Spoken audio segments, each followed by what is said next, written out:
De retour dans l'Africa Newsroom pour la deuxième partie. Nous sommes toujours en compagnie de Adam Azeizi, consultant bancaire, Frédéric Assomption, Seoubo, économiste, et notre éditorialiste Jemal Taleb.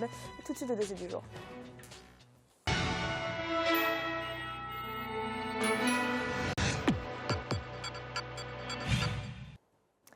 Le Maroc a récemment adressé à la présidente en exercice de la CEDEAO, Ellen Johnson Sirleaf, une demande d'adhésion à la communauté économique des États de l'Afrique de l'Ouest. Pays d'Afrique du Nord, le Maroc, qui a réintégré en janvier 2017 l'Union africaine, souhaite renforcer sa présence déjà très marquée en Afrique de l'Ouest. Les enjeux de cette adhésion avec Franck Ndofina. Après son retour dans l'Union africaine le 31 janvier 2017, le Maroc veut intégrer en tant que membre actif un autre ensemble sous-régional, la CEDEAO. Selon le roi Mohamed VI, la communauté économique des États de l'Afrique de l'Ouest offre un espace fiable de circulation des personnes, des biens et des capitaux. Le 24 février 2017, il a demandé l'adhésion de son pays à la CEDEAO. Une demande formalisée par une lettre du ministère des Affaires étrangères à Ellen Johnson Sirleaf, présidente en exercice de la communauté. À travers ce geste, le Maroc veut s'insérer dans cet ensemble régional en tant que membre à part entière. Sur le plan économique, le PIB de la CEDEAO dépasse les 700 milliards de dollars et sa population est estimée à 320 millions d'habitants. Ses principales ressources naturelles sont le pétrole, l'or, le cacao, le coton, le café et le caoutchouc. Quels sont les enjeux de l'adhésion du Maroc à la CEDEAO? Que gagne le royaume chérifien à travers cette intégration? Quelles sont les opportunités pour les pays membres de la CEDEAO? Faut-il avoir peur de géants d'Afrique du Nord? Le royaume du Maroc, c'est une population de 35 millions d'habitants. Situé au nord de l'Afrique, l'un de ses voisins, à savoir la Mauritanie, a déjà été membre de la CEDEAO. En intégrant la communauté sous-régionale, le royaume chérifien veut aujourd'hui conforter sa place de premier investisseur africain dans l'espace CEDEAO. Au regard du développement et des axes de coopération entre le Maroc et les pays de la CEDEAO, je pense bien que nous pourrons approfondir cette réflexion et examiner avec beaucoup d'intelligence, sans passion, cette requête du Maroc.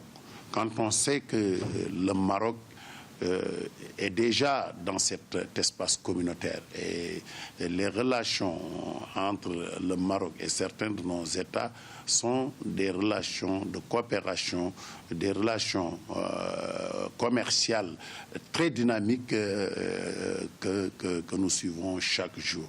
Sur les 23 visites récemment effectuées par le roi Mohamed VI, 11 ont eu lieu dans des pays de la CEDEAO. Pendant ces visites, une centaine d'accords dans plusieurs secteurs d'activité publique ou privée ont été signés. Nigeria, Sénégal, Guinée ou encore Côte d'Ivoire, le Maroc a ses intérêts un peu partout au sein de la communauté ouest-africaine. Le Maroc est un pays qui ne peut apporter que du bien à la CEDEAO parce que c'est un pays qui a réussi à relever un certain nombre de challenges sur le plan économique. C'est un pays aussi qui est très présent à travers de grands acteurs économiques dans le secteur bancaire, dans le secteur des télécoms, à travers des investissements productifs que nous voyons comme la baie de Cocody.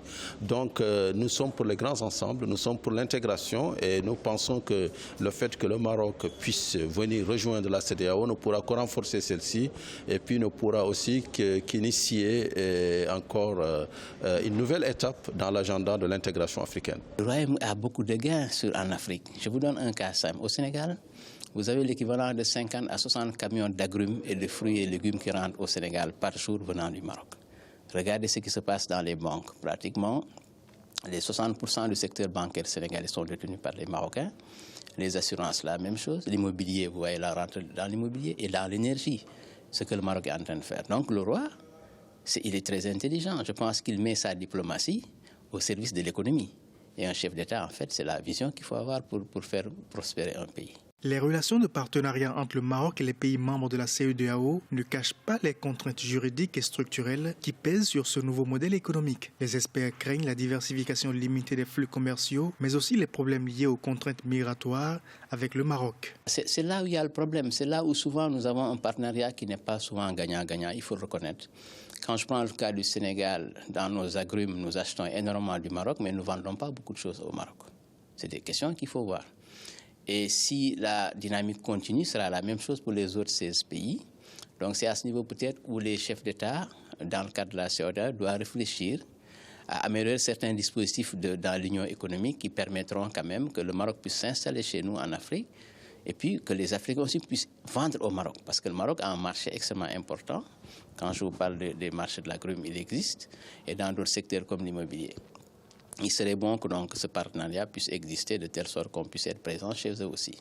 S'il est vrai que les enjeux économiques de l'intégration du Maroc à la CEDEAO sont importants, il est judicieux de rappeler que la CEDEAO ne se contente pas d'un rôle économique. Dès 1978, elle a adopté un protocole de non-agression, suivi en 1981 du protocole d'assistance en matière de défense. En 1990 a été mis en place l'ECOMOG, qui est une force d'interposition, de supervision des cessez-le-feu, de maintien de la paix, d'intervention humanitaire, de déploiement préventif, de désarmement et de démobilisation. Avec une CEDEAO encore divisée sur la question du Sahara occidental, les observateurs restent encore inquiets sur les implications politiques de l'intégration du Maroc à la communauté.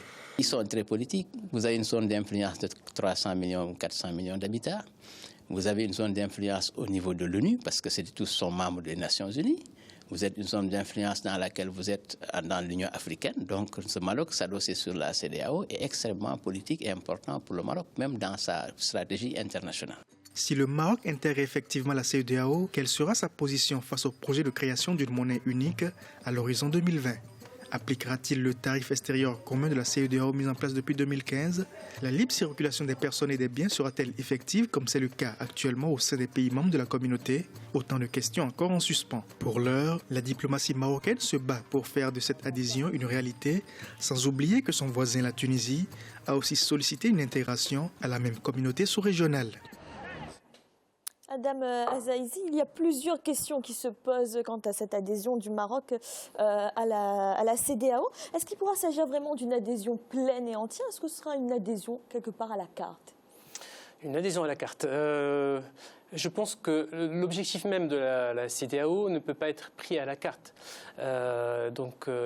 L'enjeu d'intégrer la CEDEAO, c'est intégrer une communauté économique qui a un objectif commun de créer une force économique régionale importante qui puisse peser sur la scène économique. Cela passe par un certain nombre d'enjeux politiques et économiques sur lesquels le Maroc doit s'engager, bien évidemment, en intégrant la CEDEAO. Et je pense que c'est la volonté politique du Maroc. Mais il faut tout d'abord essayer de comprendre, contextualiser la volonté du Maroc d'intégrer la CEDEAO. Alors justement, qu'est-ce qui motive cette adhésion du Maroc dans une région qui n'est pas la sienne géographiquement ? Faut analyser la situation du Maroc actuel. Le Maroc a été, dans les premiers temps, très instigateur de la réunification de l'Union du Maghreb arabe, qui est composée des pays qui sont avec une proximité géographique naturelle, classique par rapport au Maroc. Mais force est de constater qu'aujourd'hui, il est entouré dans une région qui n'avance pas, pour des raisons diverses qu'on connaît. La volonté du Maroc est aujourd'hui de renforcer son ancrage vers là où s'acheminent ses racines, comme dit le roi du Maroc, à savoir l'Afrique de l'Ouest. D'autant plus que son ancrage vers l'Afrique de l'Ouest paraît très naturel, puisque c'est la zone qui attire la principale partie de ses investissements externes. 60% des IDE marocains sont investis en Afrique de l'Ouest. Donc il est tout à fait naturel qu'aujourd'hui le Maroc se tourne vers la région avec laquelle il a la plus grande proximité économique et une proximité également politique, parce qu'elle est composée principalement de ses alliés politiques dans la région. Mis à part les pays anglophones de la CEDEAO, l'ensemble des pays francophones de la zone UEMOA sont les alliés politiques du Maroc dans la région. Ça veut dire quoi ? Que les enjeux sont multiples, à la fois économiques, sécuritaires, politiques Les enjeux sont à la fois politiques. Le fait que le Maroc intègre la CEDEAO, ça lui permet de renforcer sa position dans la région, d'intégrer un groupe économique qui est assez puissant dans la région et de renforcer sa continuité géographique. Sur le plan politique, il y a aussi un enjeu qui est lié à sa souveraineté nationale. Le fait d'intégrer la zone UEMOA, ça permet au Maroc de renforcer sa position par rapport à ces territoires revendiqués dans le Sahara, qui mis à part 2 pays au niveau de cette zone-là, pour la plupart ne sont pas une zone qui est reconnue par les membres de la CEDEAO. Les enjeux économiques sont aussi très importants. Le Maroc investit énormément dans la région, que ce soit au niveau des banques, des télécoms, de l'agriculture. Donc il est tout à fait normal que cet investissement soit institutionnalisé.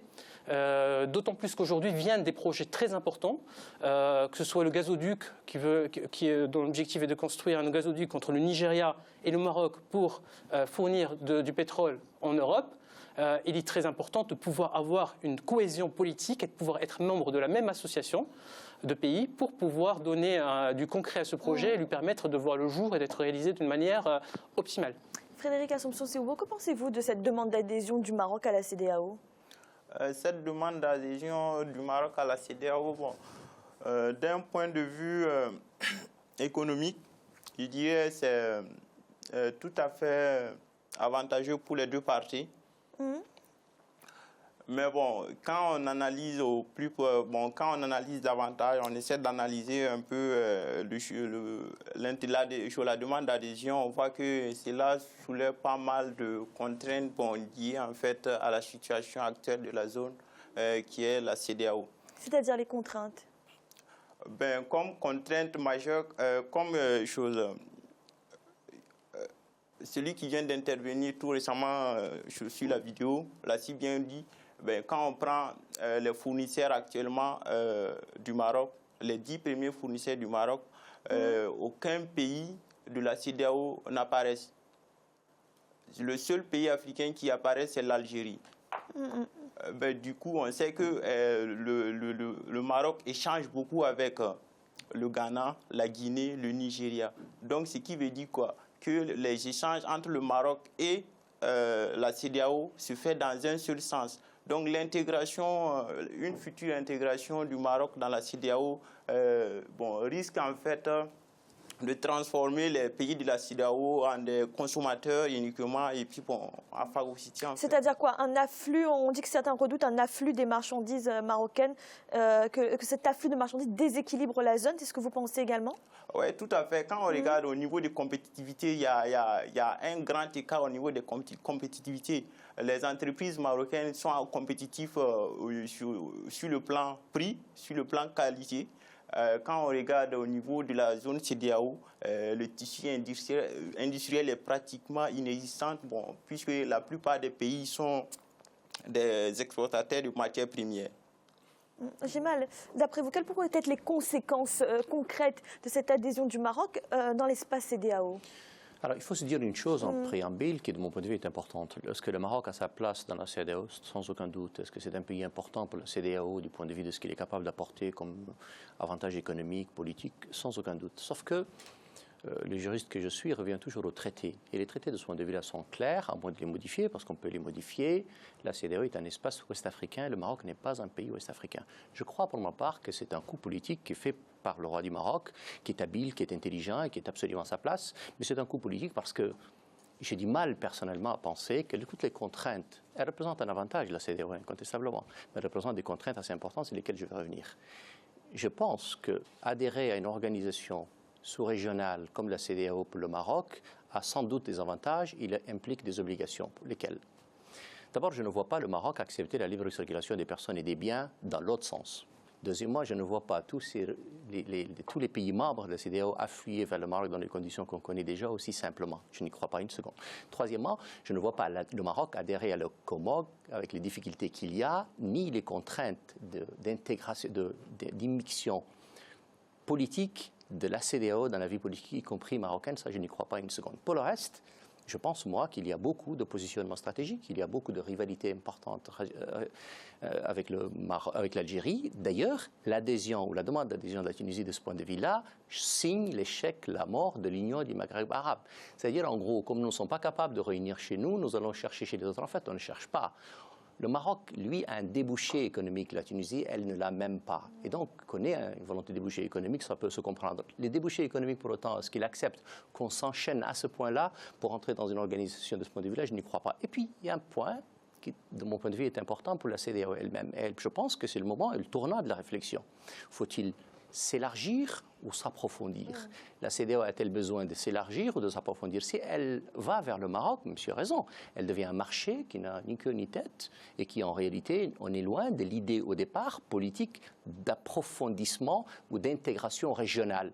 En fait, le continent africain, et je crois qu'il y a un excellent livre à l'époque qui a été écrit par Edem Kodjo, c'est plusieurs régions. Et donc l'idée, la philosophie, c'est que chaque région s'intègre entre elles-mêmes, puis plus tard, dans un deuxième moment, on réfléchit donc à l'intégration chez les autres. Mais la CEDEAO elle-même est sans doute l'une des rares organisations surrégionales, elle n'est pas la seule à s'intégrer sérieusement, à s'approfondir sérieusement, et ce qu'elle est capable d'offrir comme schéma d'intégration est de mon point de vue important. Et quand j'en aurais fini assez rapidement, il ne faut jamais oublier que le même Maroc, sous le roi Hassan II, avait déjà demandé une intégration à l'Union européenne. Nous sommes là, encore une fois, surtout des coûts politiques. Et in fine, et quand j'aurai terminé, si le Maroc représentait un fonds d'investissement de 100 à 200 milliards de dollars qu'il est capable d'investir sur la CEDEAO, là, on aurait réfléchi. Alors que la CEDEAO devienne un débouché des produits de matières premières marocaines, je ne suis pas convaincu que ce soit forcément une bonne chose pour la CEDEAO. Cela dit, ça n'enlève rien à la place, encore une fois, que je maintiens, importante, centrale de ce pays hautement important et hautement stratégique pour le continent africain. Madame Azeïdi, vous vouliez intervenir. J'ai 2 points à soulever sur les 2 interventions de mes collègues. Tout d'abord, sur le plan politique et l'ancrage du Maroc dans la zone Afrique de l'Ouest. Il est à noter que le Maroc, géographiquement, est en Afrique, à l'ouest de l'Afrique. La définition d'Afrique de l'Ouest étant que, initialement, ça a été initié par les pays fondateurs qui sont les mêmes aujourd'hui, en plus du Cap-Vert qui a rejoint plus tard, était parmi les pays fondateurs un autre pays qui fait la continuité de la CEDEAO et qui serait vraiment souhaitable qu'il revienne, c'est la Mauritanie, qui s'est retirée en 2000 pour des raisons politiques comme celle citée par M. Djamel, à savoir que la volonté de la Mauritanie que la CEDEAO n'intervienne pas sur ces problématiques politiques, en plus de sa volonté à l'époque qui était de se consacrer à l'UMA, qui pour elle était une priorité à l'époque. Aujourd'hui, l'UMA est morte, donc l'UMA n'existe plus. L'ancrage naturel serait la création de cet axe atlantique qui permettrait aujourd'hui à l'Afrique de l'Ouest d'avoir un débouché économique sur l'Europe et d'avoir également, monsieur évoquait les fonds d'investissement, le Maroc, en intégrant la CEDEAO, porte parmi ses objectifs de créer une relation de confiance entre la région CEDEAO et les pays du Golfe, avec lesquels il tient une relation très particulière. D'ailleurs, il est membre observateur de la communauté du Golfe, et qui permettrait à ces pays-là d'investir massivement dans cette région qui est en fort développement et de renforcer son développement économique. Donc, pour revenir au point du déséquilibre régional. Alors, rapidement. Ouais, rapidement, déséquilibre régional. Tout d'abord, il n'y a pas un déséquilibre régional parce qu'aujourd'hui, cette région, elle est dominée par un pays, qui est le Nigeria, qui représente presque 72% du PIB de la région, suivi du Ghana et légèrement moins la Côte d'Ivoire, donc qui sont un peu les locomotives. L'intégration du Maroc permettrait de rééquilibrer cette organisation au niveau de la CEDEAO en créant 2 champions régionaux qui ressembleraient un peu ce qu'est le couple franco-allemand en Union européenne, qui permettrait de catalyser le développement de cette région et qu'est-ce qui se passe également? C'est qu'en créant cette relation de confiance, en étant membre, ça attirerait un peu encore plus des entreprises. Ça crée une relation de confiance pour les investisseurs qui permettrait d'investir, de créer de l'emploi dans les pays et de faire en sorte qu'il y ait une valeur ajoutée qui est apportée à ces pays. Ça sera une complémentarité, c'est-à-dire progressivement, le tissu industriel n'existe pas. Ça sera l'opportunité pour créer ce tissu industriel et faire en sorte que la CEDEAO avance vers l'avant et qu'il puisse être aujourd'hui un pays qui puisse... Très rapidement, qu'il y ait un redécoupage futur des choix régionaux du continent africain, ce n'est pas le cas actuellement, ce n'est pas le cas de l'Union africaine, ce n'est pas les choix qui ont été faits jusqu'ici. Que cela soit modifié, pourquoi pas? Ce n'est pas moi qui le décide et les pouvoirs politiques peuvent le décider. Mais force est de constater qu'aujourd'hui, ce n'est pas le cas. Deuxièmement, vous pouvez difficilement dire nous allons faire un redécoupage et vous oubliez l'autre géant maghrébin de la région qui est donc l'Algérie. Et donc l'Algérie est aussi légitime de dire moi je vais faire une confédération qui elle aussi englobe des membres de la CEDEAO. Et donc la CEDEAO se trouverait prise en otage dans une situation qui ne la concerne pas. Troisièmement, c'est difficile pour le Maroc de dire nous allons vous vendre des capitaux qu'on n'a pas, que les pays du Golfe ont. Vous ne pouvez pas dire au Nigeria pour aller demander des capitaux saoudiens, passez par moi. Mais non, pourquoi je vais les chercher directement chez les Saoudiens? Je suis moi aussi un grand pays musulman, je suis moi aussi un grand pays proche de l'Arabie Saoudite, je suis moi aussi une grande puissance régionale. Je peux chercher une relation forte privilégiée avec le Maroc, je peux aussi chercher une relation forte privilégiée avec l'Arabie Saoudite. Et je n'ai pas besoin, pour le coup, d'une case de passage pour obtenir des capitaux qui me sont de toute façon disponibles par la Banque islamique de développement. Merci. Et tout de suite, un rappel des titres qui ont été développés en début de cette émission. Le premier conseil des ministres du nouveau gouvernement malien avait lieu ce dimanche. L'occasion pour le président Ibrahim Boubacar Keïta de fixer les priorités de l'action de cette nouvelle équipe. Apaiser le climat social, parachever la mise en œuvre de l'accord pour la paix et la réconciliation. Voici quelques-uns des axes de la feuille de route du gouvernement. Et en République démocratique du Congo, le rassemblement de l'opposition est encore loin de trouver son unité après la division en deux ailes, à savoir celle du tandem Félix Tshisekedi et Pialumbi d'un côté et celle de Joseph Olenga Koyi de l'autre. Un nouveau courant dit des Tshisekedi se déclare. Cette mouvance a l'ambition de porter le fils du défunt leader comme candidat à la prochaine présidentielle. Nous allons marquer une nouvelle pause. Un instant, la troisième partie de l'Africa Newsroom.